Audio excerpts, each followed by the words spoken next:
Alloh rasuliga kizib yolg'on so'zlashlik, ya'ni mavzu hadislarni hech qanday Alloh rasuli Rasululloh sallallohu alayhi vasallam tarafidan biror bir rivoyati sahih bo'lmagan so'zni aytishlik bu kizibdir. Bu gunoh kabiradir.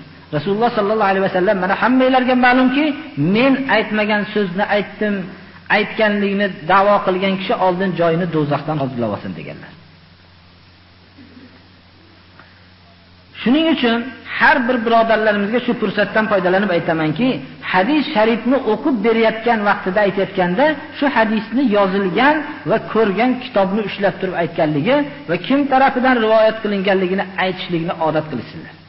Mana bu biz darslarimizda ko'rsatilayotgan hadislarni har birini rivoyat qilib aytayotganligimiz va hadis sharif kelganda kitobga qarab diqqat bilan aytib berayotganligimiz bu Rasululloh sallallohu alayhi vasallamning haqlarida biror bir harfni o'zgartirib qo'ymaydi degan maqsad bilan qilinadi xolos.